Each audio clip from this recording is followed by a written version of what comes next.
Hi. നമ്മളിന്ന് തൃക്കുന്നപ്പുഴയിൽ പോയി കേട്ടോ. ഇന്നലത്തെയും മിനിഞ്ഞാത്തെയും കൂടിയല്ല, ഇന്ന് ഭയങ്കര തിരക്കായിരുന്നു. നേരെ പോയത് അമ്പലത്തിൻ്റെ അകത്തോട്ടാണ്. അമ്പലത്തിൻ്റെ അവിടെ ചെന്നപ്പോഴത്തേക്ക് ഒരുപാട് പൂ കൂടി കിടക്കുന്നുണ്ട് കേട്ടോ. പിള്ളേർ അതൊക്കെ എടുത്ത് തലവഴി എറിഞ്ഞ് കളിക്കുന്നുണ്ടായിരുന്നു. അവന്മാരെ കളിയൊക്കെ കണ്ടുകൊണ്ട് ഇങ്ങനെ ഇന്ന് അമ്പലത്തിൻ്റെ ഉള്ളിലോട്ട് പോയപ്പോഴത്തേക്ക് ആന നിൽക്കുന്ന കണ്ട്. ആനയെ കണ്ടപ്പോഴത്തേക്ക് എനിക്ക് ഭയങ്കര മോഹമായി അമ്പലത്തിൻ്റെ ഉള്ളിലോട്ട് കയറാൻ. ഞാൻ അങ്ങനെ അമ്പലത്തിൻ്റെ ഉള്ളിലൊന്നും കയറിയിട്ടില്ല കേട്ടോ. ഈ കല്യാണത്തിനൊക്കെ പോകുന്നതല്ലാണ്ട് ഈ ഉത്സവത്തിനൊന്നും അങ്ങനെ കയറിയിട്ടില്ല കേട്ടോ. അകത്തോട്ട് ചെന്നപ്പോഴത്തേക്ക് ഒരുപാട് പുതിയ കാഴ്ചകളൊക്കെ കണ്ടു. ദക്ഷിണ കൊടുക്കുന്നതും നെല്ലളക്കുന്നതും അങ്ങനെ ഒരുപാട് പുതിയ പുതിയ കാഴ്ചകൾ ഞാൻ അവിടെ കണ്ടു കേട്ടോ.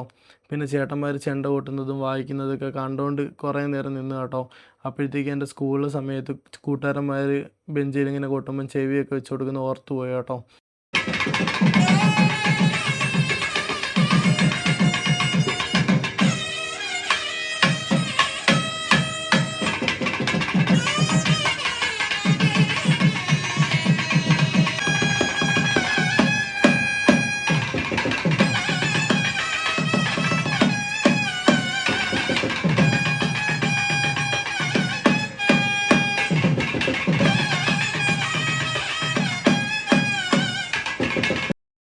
ഞാൻ ഒത്തിരി ഹാപ്പി ആയിട്ടാണ് കേട്ടോ ഈ വീഡിയോ എടുക്കുന്നത്.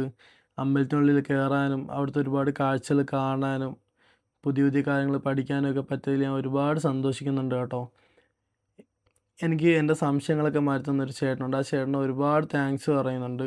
പിന്നെ ഈ അമ്പലത്തിലെ എല്ലാ മനുഷ്യന്മാർക്കും ഇങ്ങനെ പാറി നടക്കാൻ കിട്ടുന്നൊരു സ്വാതന്ത്ര്യം ഉണ്ടല്ലോ, അത് കാണുമ്പം തന്നെ എന്ത് ഭംഗിയല്ലേ. അവിടുത്തെ കാഴ്ചകളൊക്കെ കണ്ടിട്ട് ഞാൻ നേരെ സ്റ്റേജിലോട്ടാണ് പോയത്. അവിടുത്തെ പ്രോഗ്രാം എന്തൊക്കെയാണെന്ന് നോക്കാൻ വേണ്ടിയിട്ട്. നമുക്കിനി അവിടുത്തെ കാഴ്ചകൾ കാണാൻ പറ്റാം.